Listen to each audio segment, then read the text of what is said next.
Bible-based non-denominational ministry. प्रभु यीशु के नाम में आप सभी को शालोम, प्रेज द लॉर्ड, जय मसीह की। एक बार फिर से आप सभी का बहुत बहुत स्वागत है। मैं हूं प्रभु यीशु मसीह में आपका भाई जेम्स। आशा करता हूं कि आप सब खुश होंगे, आनंद से होंगे, सुरक्षित होंगे और परमेश्वर के वचन में बढ़ रहे होंगे। मेरे प्यारे भाई बहनों, आज का विषय है कि परमेश्वर जब सब कुछ जानता है, वो भविष्य की हर एक घटना को जानता है, तो फिर उसने शैतान को बनाया ही क्यों? उसने आदम को जब अदन की वाटिका में रखा तो उस वृक्ष को लगाया?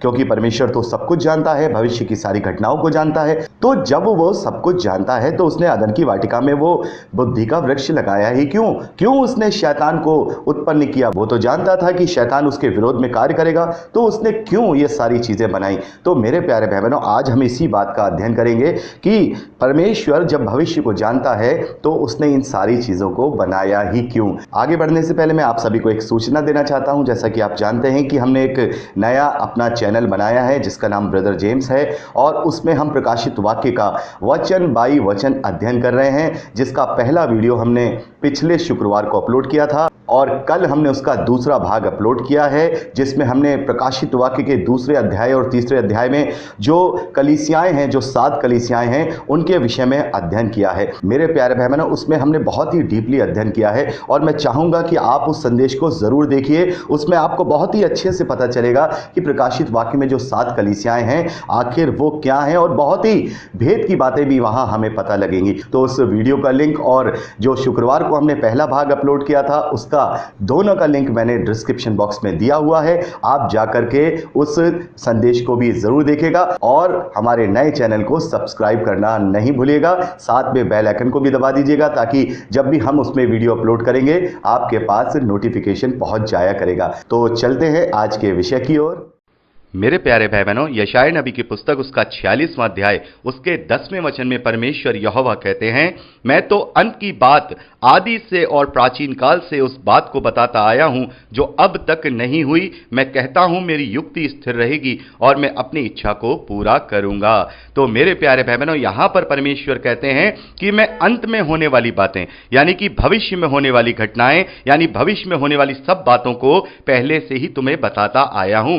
यानी कि परमेश्वर जो भविष्य में होने वाली घटनाएं हैं उन्हें अच्छी तरह से जानते हैं। और यूहन्ना का सुसमाचार उसका 16वां अध्याय 13वें वचन में प्रभु यीशु मसीह कहते हैं, परंतु जब वह अर्थात सत्य का आत्मा आएगा तो तुम्हें सब सत्य का मार्ग बताएगा, क्योंकि वह अपनी ओर से ना कहेगा परंतु जो कुछ सुनेगा वही कहेगा और आने वाली बातें तुम्हें बताएगा। तो यहां पर हम देखते हैं कि पवित्र आत्मा भी आने वाली बातें जो मसीही विश्वासी हैं उन्हें बताते हैं। और यहां पर परमेश्वर यहोवा कहते हैं कि मैं अंत की बातों को तुम्हें आदि से, यानी शुरुआत से ही, प्राचीन काल से ही बताता आया हूं, क्योंकि मैं उन्हें जानता हूं।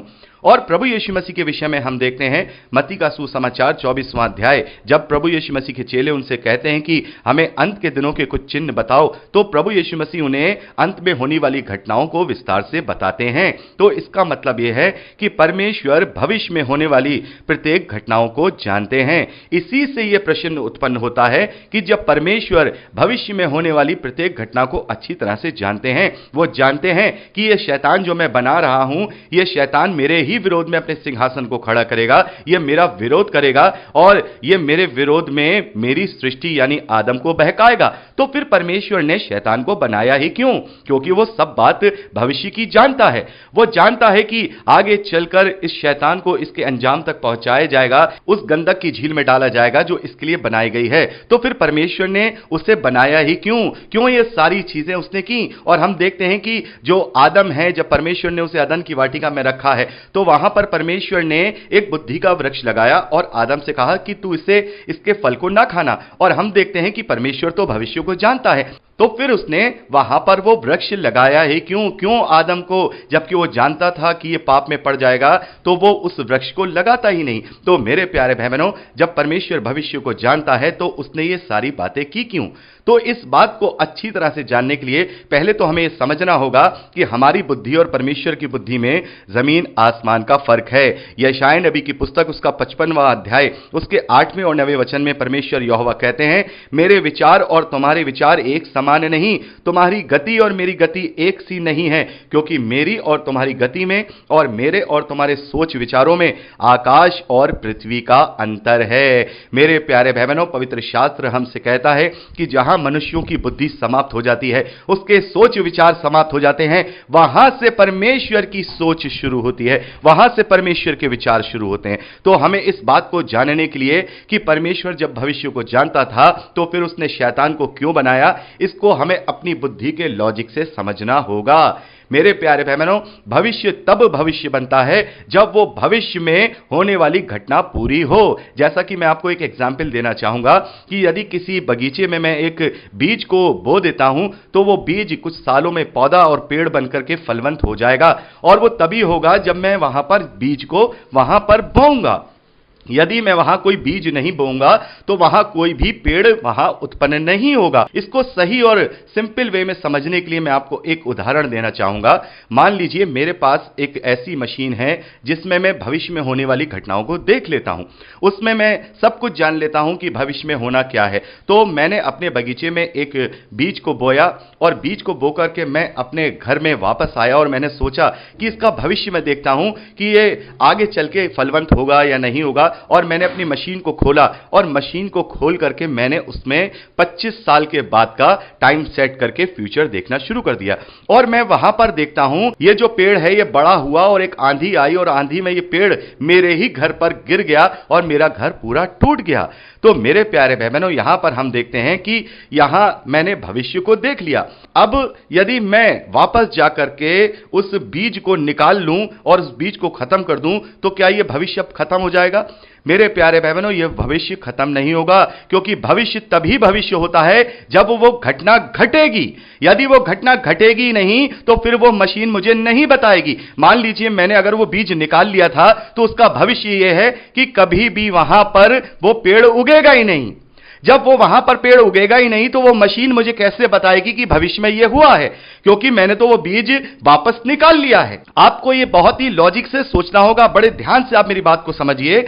मान लीजिए मैंने अगर वो बीज वापस जाकर के निकाल लिया तो वो मशीन कौन सा वाला मुझे भविष्य दिखा रही थी, तो इसका मतलब यह है कि वो भविष्य जो मुझे मशीन ने दिखाया वो गलत है, क्योंकि वहां कोई पेड़ था ही नहीं, क्योंकि उस पेड़ का कोई अस्तित्व हुआ ही नहीं। तो भविष्य का अस्तित्व होने के लिए उस बीज का अस्तित्व भी होना जरूरी है।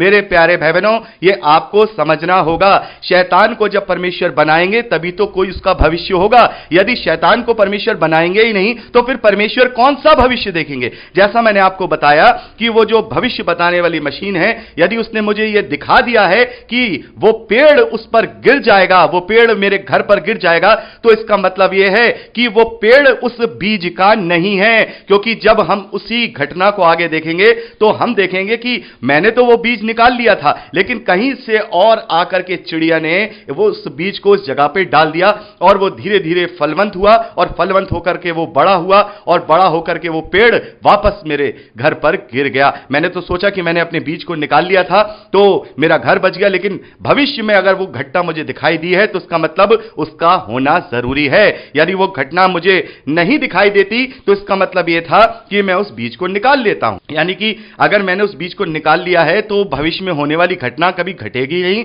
तो वो मशीन उससे पकड़ नहीं पाएगी, वो मशीन मुझे नहीं बता पाएगी। तो इसी तरीके से हमें भविष्य की डेफिनेशन को इस तरीके से समझना है कि भविष्य में होने वाली घटना जब ही भविष्य बनती है जब उसका कोई मूल स्रोत होता है। यदि शैतान को क्रिएट ही नहीं किया जाएगा तो फिर भविष्य परमेश्वर कैसे देखेगा कि शैतान क्या करेगा आगे चल के? क्योंकि फिर शैतान नाम की कोई चीज ही नहीं होगी, शैतान नाम की कोई क्रिएशन ही नहीं होगी। यदि हमें किसी चीज का भविष्य देखना है तो उसका मूल आज के जीवन में हमें रखना होगा।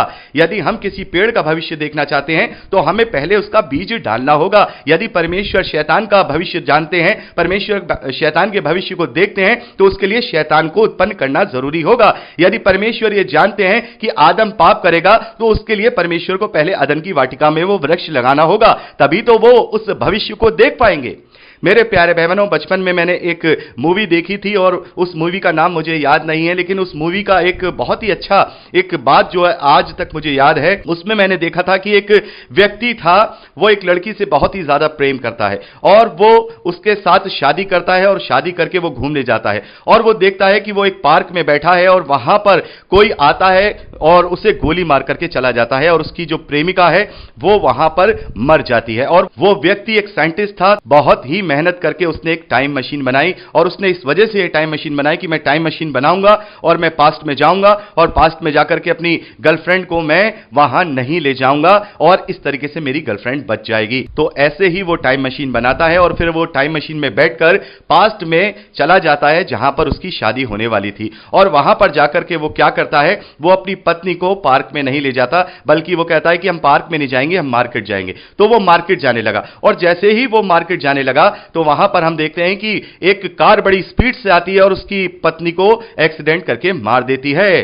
तो वो देखता है कि ये क्या हुआ, मैंने तो अपना फ्यूचर बदल दिया था, मैंने तो अपना पास्ट बदल दिया था। तो वो फिर वापस आता है और फिर वापस जाकर के वो उस समय में जाता है और फिर वो कहता है कि नहीं, हम इस मार्केट में नहीं जाएंगे, हम दूसरी जगह जाएंगे। और वो दूसरी जगह जाता है और दूसरी जगह जाता है तो वहां पर हम देखते हैं कि वहां पर कहीं से एक सांप निकल कर आता है और उसकी पत्नी को काट लेता है और उसकी पत्नी मर जाती है। और वो साइंटिस्ट बड़ा ही सोच में पड़ जाता है कि ये मैं क्या कर रहा हूं, मैं बार बार जा रहा हूं, बार बार जाकर के मैं उस अपने पास्ट को मैं बदलना चाह रहा हूं, लेकिन मेरा पास्ट नहीं बदल पा रहा है, आखिर माजरा क्या है। वो एक बार फिर से पास्ट में जाता है और इस बार वो कहता है कि हम कहीं नहीं जाएंगे, हम कहीं नहीं जाएंगे, हम घर में रहेंगे, हम कहीं भी बाहर नहीं जाएंगे। और वो घर में ही रहते हैं। अचानक से वहां एक बड़ा भूकंप आता है और घर की छत गिर जाती है और उस छत में उसकी पत्नी मर जाती है। मेरे प्यारे भाई बहनों, ऐसे करते करते उसने 7-8 बार ट्राई किया, लेकिन वो अपना पास्ट और फ्यूचर नहीं बदल पाया। आखिर वो अपना पास्ट और फ्यूचर क्यों नहीं बदल पाया? मेरे प्यारे भाई बहनों, इसमें यहां पर यह कारण बताया गया कि वो जो साइंटिस्ट था, उसने जो टाइम मशीन बनाई थी, उसकी प्रेरणा यह थी कि उसको अपनी पत्नी की मृत्यु बर्दाश्त नहीं हुई और उसने अपनी पत्नी को पाने के लिए वो टाइम मशीन बनाई। तो मेरे प्यारे भाई बहनों, वहां पर यह कहा गया, यदि तुम्हारी पत्नी नहीं मरेगी तो तुम कभी भी टाइम मशीन नहीं बना पाओगे और आज का जो तुम्हारा प्रेजेंट है वो कभी भी फ्यूचर नहीं होगा। मेरे प्यारे भाई बहनों, उसको टाइम मशीन बनाने के लिए अपनी पत्नी की मृत्यु जरूरी है, क्योंकि उसने अपनी पत्नी की मृत्यु के बाद ही टाइम मशीन बनाई थी। मान लीजिए अगर वो उसकी पत्नी नहीं मरती तो फिर वो कोई टाइम मशीन बनाता ही नहीं, वो कुछ भी नहीं बनाता, वो अपनी बीवी के साथ, अपने बच्चों के साथ अपनी अच्छी जिंदगी को जीता, तो फिर वो क्यों टाइम मशीन बनाता? तो हर एक चीज को करने के लिए एक रीजन की जरूरत होती है। तो भविष्य को जानने के लिए पास्ट का होना जरूरी है। जैसे आज कोई काल प्रेजेंट है, वो कभी किसी के लिए भविष्य था और वो थोड़े दिनों के बाद पास्ट बन जाएगा। तो मेरे प्यारे भाई बहनों, कोई भी घटना यदि कोई भविष्य में होती है तो उसका पास्ट होना जरूरी है। यदि उसका कोई पास्ट नहीं होगा तो फिर उसका कोई फ्यूचर नहीं होगा। इसी तरीके से शैतान का भविष्य यदि परमेश्वर जानते हैं तो पहले शैतान को क्रिएट करना जरूरी है। क्रिएट करके तभी तो परमेश्वर जान पाएंगे कि यह भविष्य में क्या करेगा। भले ही परमेश्वर ये जानते हैं कि वो शैतान भविष्य में क्या करेगा, क्योंकि परमेश्वर उसे अनक्रिएट नहीं कर सकते, क्योंकि यदि परमेश्वर ने उसे अनक्रिएट कर दिया तो इसका मतलब यह है कि वो भविष्य जो परमेश्वर ने देखा था वो कभी था ही नहीं, वो भविष्य कभी था ही नहीं, क्योंकि शैतान को तो परमेश्वर ने कभी क्रिएट किया ही नहीं था। तो मेरे प्यारे भाई बहनों, जैसा कि मैंने आपको उस पेड़ के विषय में एक बहुत ही अच्छा एग्जाम्पल दिया है कि यदि भविष्य में वो पेड़ कभी बड़ा होना ही नहीं है तो वो मशीन मुझे किसी भी रीति से भविष्य का दर्शन नहीं करा पाएगी, क्योंकि भविष्य तो तभी होगा जब कोई घटना वहां पर पूरी होगी, क्योंकि भविष्य की जो जड़ें होती हैं वो भूतकाल से जुड़ी होती हैं। यदि भूतकाल में कोई चीज होगी ही नहीं तो फिर वो भविष्य के रूप में हमें नहीं दिखाई देगी। ऐसे ही परमेश्वर को भी भविष्य की वो बात जब तक पता नहीं चलेगी, जब तक वो इस वक्त वर्तमान में पूरी नहीं होगी। तो इस कारण से हम ये तो कह सकते हैं कि परमेश्वर भविष्य को जानते हैं, लेकिन हम ये नहीं कह सकते कि परमेश्वर ऐसे भी भविष्य को जानते हैं जो कभी घटित ही नहीं हुआ। यदि कोई चीज घटित ही नहीं होगी तो फिर वो भविष्य कैसे बनेगी? तो मेरे प्यारे भाई बहनों, हो सकता है आप में से बहुत सारे भाई बहनों को यह बात समझ में ना आई हो, और मेरा विश्वास है कि बहुत सारे भाई बहन इस कॉन्सेप्ट को अच्छी तरह से समझने पाए होंगे। अगर आपको समझ में नहीं आया है तो इसके विषय में बार बार सोचिए, इस संदेश को बार बार सुनिए। मैं ये आशा करता हूं कि आप इसको अच्छे से समझने पाएंगे और फिर कभी आपके मन में यह सवाल नहीं आएगा कि परमेश्वर जब भविष्य जानते थे तो उसने फिर शैतान को क्यों बनाया, क्यों अदन की वाटिका में उसने में वृक्ष को लगाया। तो मेरे प्यारे भाई बहनों, हमने देखा कि इस प्रकार से जो भविष्य है वो तभी भविष्य बनता है जब उसको होना होता है। यदि कोई घटना घटेगी ही नहीं, यदि कोई घटना होगी ही नहीं, तो फिर वो भविष्य का रूप कैसे बनेगी। इसको हमने बहुत ही लॉजिकली तरीके से समझ लिया है कि कोई घटना भविष्य तभी बनती है जब वो घटना घटित होने वाली होगी। यदि वो घटना होगी ही नहीं तो किसी भी प्रकार से कोई भविष्य नहीं हो पाएगा। तो आशा करता हूं कि इस विषय में आपको बहुत अच्छे से समझ में आया होगा। तो मिलते हैं फिर अगले मंगलवार को एक नए विषय के साथ। तब तक के लिए प्रभु यीशु मसीह में जड़ पकड़ते हुए उसी में फलवंत होते जाइए। सुरक्षित रहिए, आनंदित रहिए। यीशु के सामर्थ्य नाम में आमीन। Praise the Lord. जय मसीह की।